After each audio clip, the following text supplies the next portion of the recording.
Hello, patrons and followers of Diplomacy Direct. Uh, China, looking at the hegemony rampage and the expansionism and the rise as a world power in economic, tech, political terms, and they are trying to change the world order, which is their line of thought, isn't the Western or democratic one. Setting the background with the context of current events, PRC is Russia's ally, where it is interested in Russia's energy provision and other resources, and it sees that it can benefit from Europe's weakness. Of course, the conflict is challenging and costly, and whenever the war ends, it's going to leave two exhausted parties and a large Europe with sanctioned oil resource that they primarily rely on, and that is Russia. So, in the event of weak Russia, China will know how to exploit that situation on both the fronts, Russia and Europe. China doesn't have a particular interest in the concrete conflict between Russia and Ukraine, whereas it is looking at the global landscape, and Beijing is asking itself that how will this new situation fit into our strategy, which is more long term and goes a lot beyond the current ongoing conflict. Uh, Finland joining NATO is also on Russia's hit list to tackle, and China will play a game there also.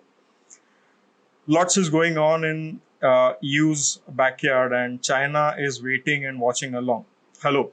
Today on Diplomacy Direct, we have Dr. Benjamin Barton to talk to us about the Sino European relations and measure the scale to its foreseen future. Dr. Barton is the King's College scholar in the war studies and currently a professor at Kuala Lumpur campus of the University of Nottingham. Welcome to Diplomacy Direct, Benjamin. Thank you for having me. Sure. Now, before we dive into the rocky EU-China relations, the world needs to know that the EU and PRC are each other's largest trading partners.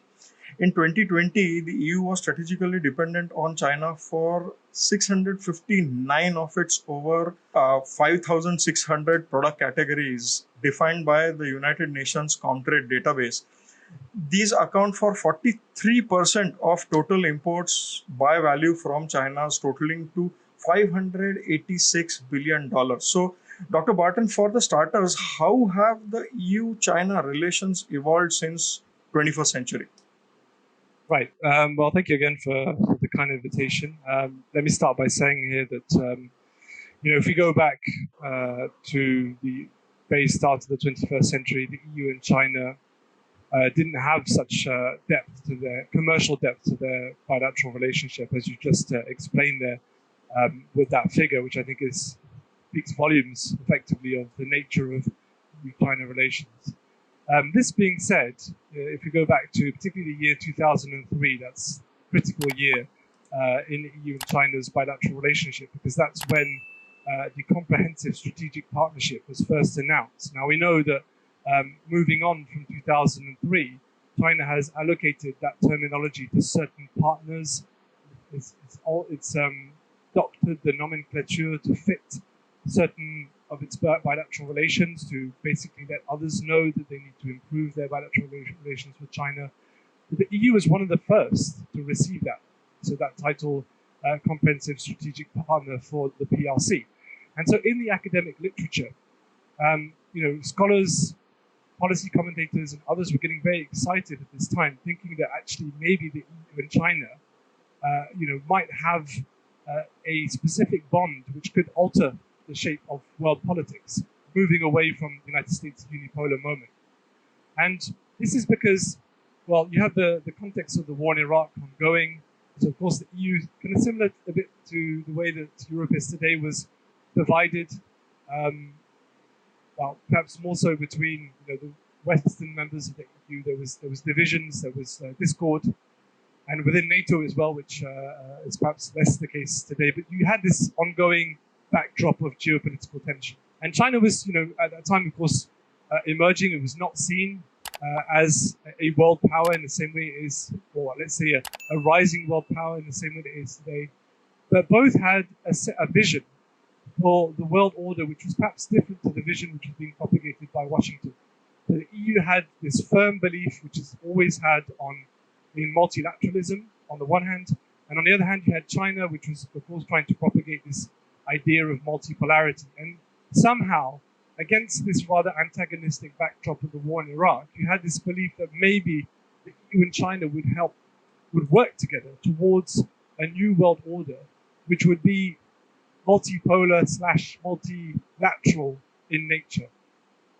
Now, fast forwarding, almost 2 decades now, because it's going to be next year 20 years since the anniversary of the Comprehensive Strategic Partnership. And what we see is, in fact, a kind of gradual degradation of the nature of bilateral relations. So, moving from the potential, the ability to build trust, which we'll touch upon a bit later, to then move that relationship towards something of geopolitical significance. Over the years, what we've seen, in fact, is that the EU and China, on the one hand, have been caught up by their ongoing bilateral disputes over the market economy status, over the arms embargo, over human rights, over their divergences of political values, of political systems. But in fact, even to the point now, on the other hand, where since the ascent of Xi Jinping to power, you could argue that the EU and China have become systemic rivals. And in fact, that's the title which the European Commission decreed that China would now have, in part, being a systemic rival of the EU. So really, you've gone from this period of belief and looking perhaps towards the future collectively, towards one which I think is more akin with their reality, the fact that the EU and China remain polar opposites. One is a regional organization, partly supranational, founded on core values such as freedom of speech, rule of law, and the other is an autocratic, authoritarian, with a strong central government, which does not believe in any of the values, which are being propagated by the EU. So really, both, I think, now stand at polar opposites to where they were back then.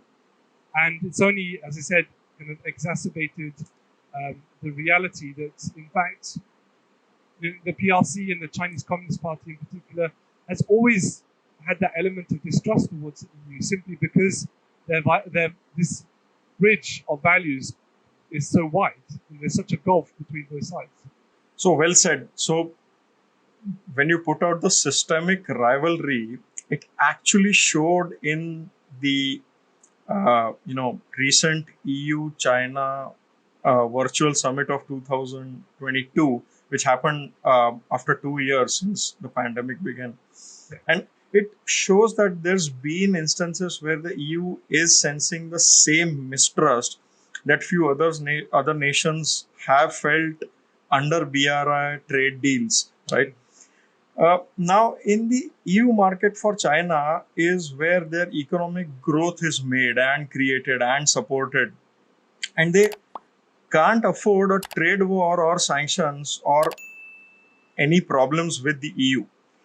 And to satisfy this, China's state broadcaster CCTV quoted the premier saying that China will push the peace talks between Russia and Ukraine in its own way, where the EU knows the truth about what's going to happen behind the closed doors.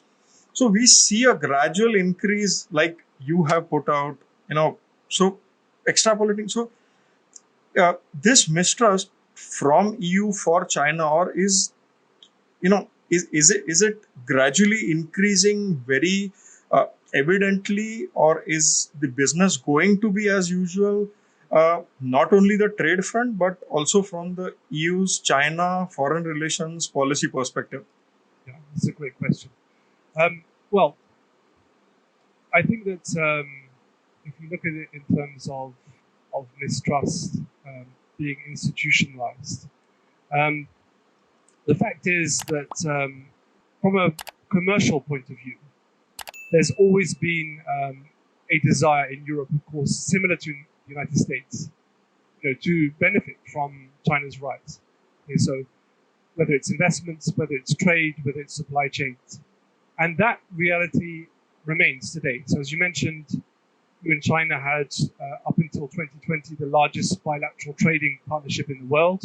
Today, that's only been exceeded by ASEAN, but it's only a very recent phenomenon. Mm-hmm. And, that's impressive given the fact that Europe and China geographically are very far apart. But that commercial element has been year upon year increasing. So you can see that that interdependence is there. Now, the interdependence from a European perspective was in line with the general Western thinking pertaining to China, going back to the 1990s and early 2000s, which was one of engagement. So it was a very kind of liberal institutionalist approach to dealing with China, which was the more China is roped into the kind of global institutions, particularly the global trading institutions, going back to that pivotal moment in 2001 when China joins the World Trade Organization, the EU was also of this firm belief that the more it would engage China in this regard, the more it could expect China to do things such as be cooperative, undertake reforms politically in a domestic context to move towards a democracy in the same way that its neighbors in Japan and South Korea had done. And so, there is this kind of thinking which now, of course, we look back and we think, oh, that was so naive. But back then, in a way, it made sense because China in the year 2000 was not the China that we see today. It had a different leadership. Its economy was still very much, emerging out of that period of reform from the 1980s and 1990s. So, in a way, what the EU has come to now with this element of systemic rival is looking back, but only partially, at the fact that from a political perspective, this has been a failure, right? So that's rebounding off what came out of Washington, particularly in the early years of the Trump administration. Engagement with China is a failure. We have to go back on this. The only thing that the Chinese government is going to understand is if we act tough on them. So in the EU, it hasn't been adopted to the same extent as the United States, because of course, the EU and the US are two different foreign policy bodies, right? The EU has got a wider range of interests it needs to take into consideration. But still, the Commission now is really pushing the agenda whereby, a part of the EU's policy has to be about this. It has to be firmer in standing up for what the EU believes in and dealing with China on a kind of more geopolitical level playing field. Because up until 2019, I think there were still elements in the Commission, in some of the member states who believed that, to be nice to China was really, the only way to get China to do the things that the EU wants from China. Mm-hmm. But, upon looking at what China actually does, I think many in the EU recognize that, that's not enough. So that's where that's come into play. But just to end here, from a commercial perspective, I still don't see the change. In fact, the levels of FDI coming out, not just of Europe, but also the United States and China, has been increasing in 2020, which goes against the political vibes coming out of Washington and then Brussels, mm-hmm. saying, we're going to be tougher on China. So there's still that discrepancy between foreign affairs and business on the other hand. So like you said, you pointed out that Europe's been observing China since the previous premier days in the 60s, since the 60s, from the Deng Xiaoping era where China took up its capitalism and then transitioned in, late 90s, early 2000s into the Hu Jintao era. And then, and then they saw that partnership, that growth, which, and then EU taking from there and expecting China to comply and, and failing in certain aspect, then EU has now started a shift away from China with a realization that you can't separate the political dynamics with the trade ones, and rendering BRI idea to fail in the EU psychology gradually. China has also been found marking its bilateral relations that actually favor some regions in EU and then others in their IR and trade strategy, almost creating a breach between the EU, giving it a flavor of divide and conquer. That internally, the Commission and the Parliament have had series of debates swinging their beliefs over China's trust and subsequent relations. So, Dr. Barton, how have variants of IR theory rationalized such mistrust? Well, I mean, so of course the three main schools would be the neo-realist, the liberal institutionalist approach, and the constructivist approach. So if you start with, I think the liberal institutionalist approach, because this is really what I think is at the core, and this goes back to the period you mentioned, particularly under the Hu Jintao leadership. At that time, I think that the Commission was still producing in 2006 China papers, where there was a real belief that, that about that engagement, it would drive change in China's behavior domestically and internationally. And it's not that that has been lost today, because the Commission still wants to anchor its China policy and the other bodies within the EU foreign policy making, European External Action Service and the like. They still believe that there's a normative approach should be the one which defines the EU internationally. But that should also be complemented, and this is where the kind of neo-realist approach comes in, with balance. And some may define that perhaps more as hedging, but I think now there's a real belief that the EU has to balance China, and that's not just in the context of Europe. And you made a great point about divide and conquer. China has really been adept over the years at finding the cracks in EU diplomacy and exploiting them. Whether it's Greece under the Tsipras government, whether it's today Viktor Orban in Hungary, whether it's Poland, China historically has been very good at that. So the thinking is, by some in the EES and the Commission, is the EU has to be balancing China in not just in Europe, but in other parts of the world as well, in Africa, in the Indian Ocean, and perhaps in the Indo-Pacific writ large. Now, of course, easier said than done. That's at least the beginnings of the kind of strategic thinking towards China, which I think has really been missing at the EU level. Now, again, whether the EU will be successful in transitioning is debatable, because there's 27 member states, as we see in the war, in the context of the war in the Ukraine. All it takes is for one member state to start acting a little bit belligerently. It's the case of Hungary now with Viktor Orban again, the usual black sheep, and suddenly that whole European credibility anchored around its unity goes out the window. So, again, we're going to have to wait and see whether the EU can actually make that work. But I think that there is definitely the vision that China should be treated perhaps equally with a vision of mistrust than just this idea of let's build trust through dialogue, by building common institutions, by drafting policy papers together. And that's the way that the EU has been proceeding, usually for the past 2 decades or so.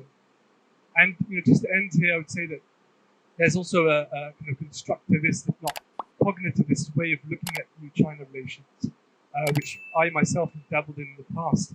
And that's to try and understand, the psyche behind this. How European leaders, whether it's politicians, whether it's civil servants, whether it's a business community, how do they see their Chinese counterparts and vice versa? And from that basis, can that explain how trust or mistrust is communicated, conveyed, created in China?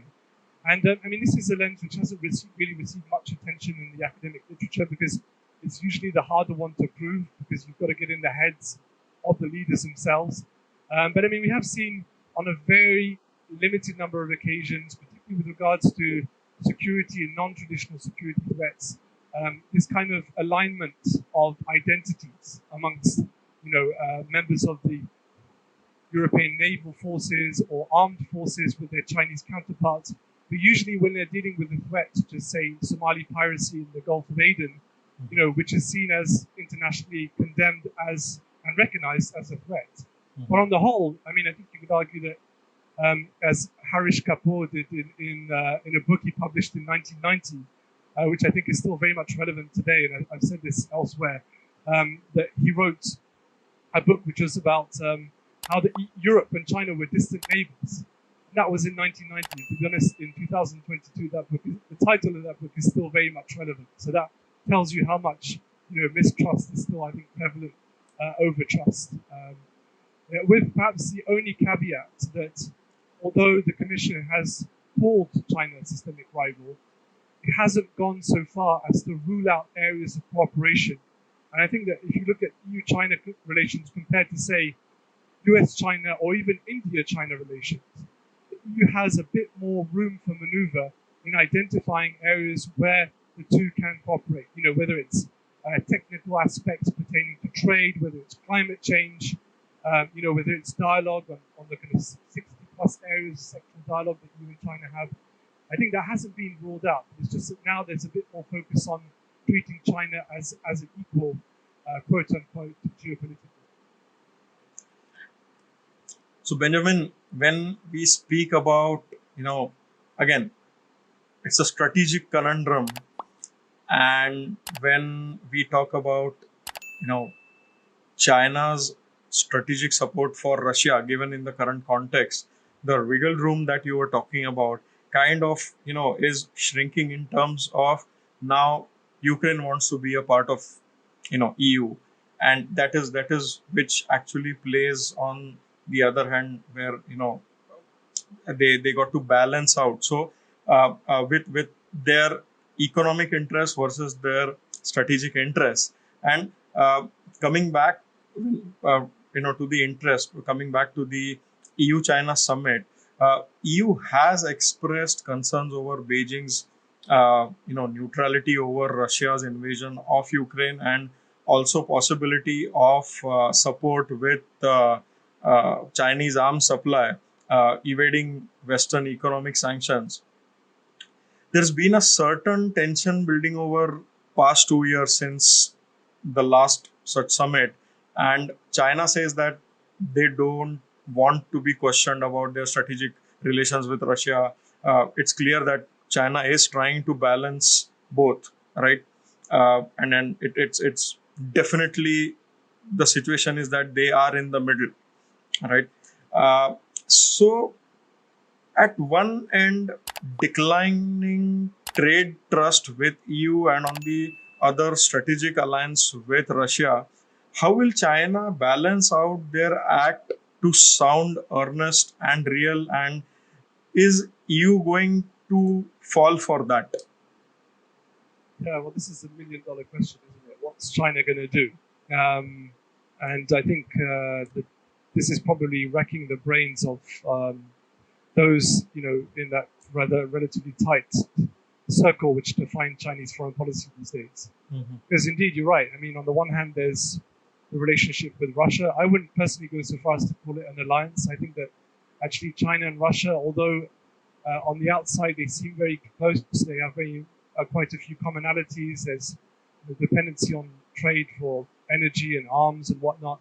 I think underneath that, if you dig a bit deeper, you can find also that there's a level of mistrust or, let's say, a lack of confidence between the two, and areas of disagreement, which is natural in any bilateral relationship. But I don't think it's as pristine as it's often made out to be. But that notwithstanding, indeed, I think that the invasion of the Ukraine put China in a bit of a spot of bother. First of all, in terms of its own relationship with the Ukraine, because China did have,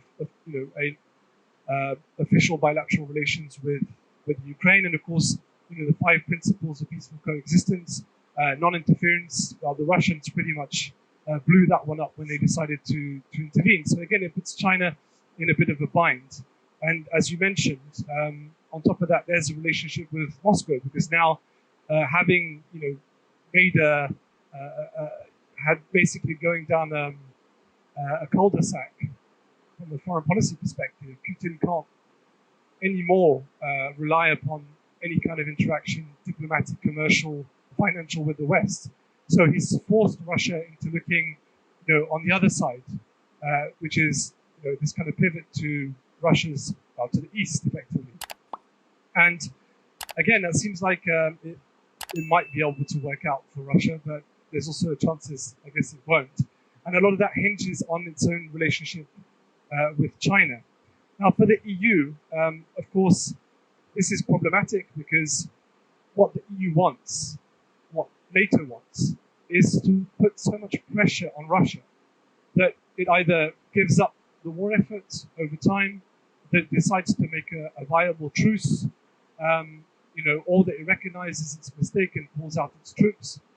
And the EU will do that through any means possible in a kind of gradual fashion, in an incremental fashion, by trying every possible strategy, but avoiding one, which is direct confrontation with Russia. Okay, so, or at least only entering into a conflict if the Russians made the first blow or the first mistake, let's say. But hoping that that doesn't happen, of course. So, looking at China, naturally, what the EU wants from China is for China to criticize Russia openly.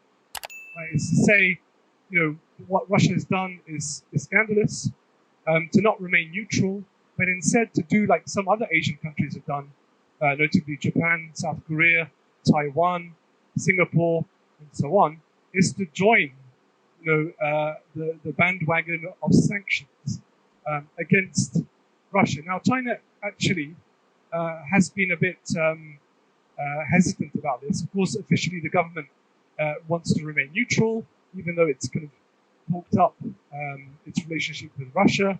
It's also tried to reassure the Ukrainians.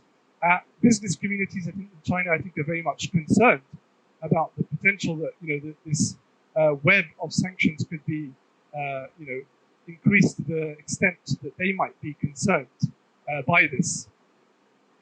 Such as engaging in certain forms of transactions with Russian counterparts, which might lead them as third parties to be concerned by sanctions.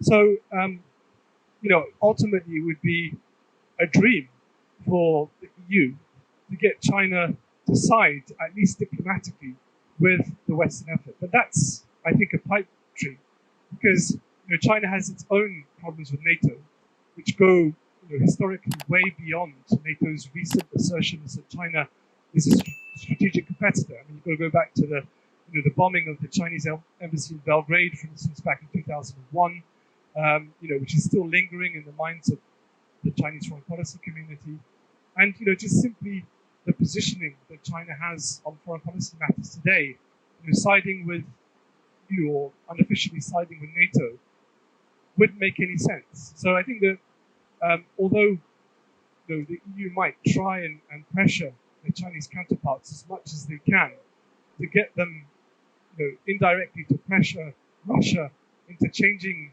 its whole stance on the war, the reality is that they might only do that behind closed doors, but they certainly won't do that publicly. So it is a bit of a tricky situation. Now, in terms of looking ahead, how this might play out. So you mentioned the possibility of Ukraine joining the EU. Now, it's true that Ukrainians now are in the process of wanting to become a candidate country, but as we know, for those of us who take an interest in EU's enlargement, it could be 2 decades before the Ukraine eventually joins, and that's even if it does join, because it changes lots of things within the EU. On top of the fact that we don't know how this war is going to end, and we don't know how things are going to play out between the West and Russia. So I think that prospect is still very much a prospect rather than a reality. Of course, China would possibly be looking at the future of Europe and asking itself, what that landscape might look like. And also, there is also a risk here for China, and that's what happens if everything goes wrong for the Russians. What happens if the war effort fails? What happens if Putin starts losing his authority and his credibility in Russia? What happens if there's, the worst possible scenario, some kind of democratic backlash or transition in Russia thereafter? Now, these are just, hypotheses, or some would call them conspiracy theories. But, I would imagine that the Chinese leadership has to be sensitive to this as well, because, things are very fluid. They can go one way or the other. As we see, this war effort was supposed to be a foregone conclusion, but it's not. So, China has to be also very careful as to how it plays its own cards in this situation, vis-a-vis Ukraine, vis-a-vis Russia, and vis-a-vis the EU, looking ahead. So, I think that this is going to be a very interesting time, indeed. And, the war in Ukraine will become, I think, a bit of an elephant in the room for the EU. And I'll just finish off by perhaps addressing this from the EU's perspective as well. And I've also said this elsewhere. And my biggest question mark is, can the EU hold a united front, not just with regards to the war in Ukraine, which is going to start putting pressure on the EU's livelihood in terms of its prosperity, energy imports and the like, and the ability to withhold and maintain and consolidate that standard of living on the one hand. And can the EU maintain that kind of united stance vis-a-vis China on this question when, to be honest, on these big picture issues, the EU has very seldom been able to develop a united position and hold it against China? I mean, I guess the most recent examples of that happening is the 2017 BRI forum, where for once the EU collectively rejected the BRI for what it stands for. And I guess more recently, it's the issue of sanctions on China for what's happening with regards to the treatment of Muslim minorities in the Xinjiang province, and that whole spat blowing up between the EU and China, disrupting their agreement on the comprehensive agreement on investment, which is now on hold. So I think that's two big issues to look ahead. But it'll be interesting to see if the EU is really wants to talk about geopolitics and trying to level with China on that, whether it can actually develop a coherent, united strategic front in dealing with China. So Benjamin, basically we see in this conversation that, like you mentioned, there's a systemic rivalry that is building up, and EU is finding itself in the middle between Russia and China, both authoritarian regimes, and it's just about time for its foreign policies as they build up, and as we will see in the future, where they just give in to the trade partnership and look weak in front of the world, or they come up with a strong front, as you said, and counter something like China, and also defend themselves against Russia. Very insightful indeed, Dr. Barton. Thank you so much for being at Diplomacy Direct. We'll see you soon. Thanks. Thank you for the Bye. kind invitation. Thanks again.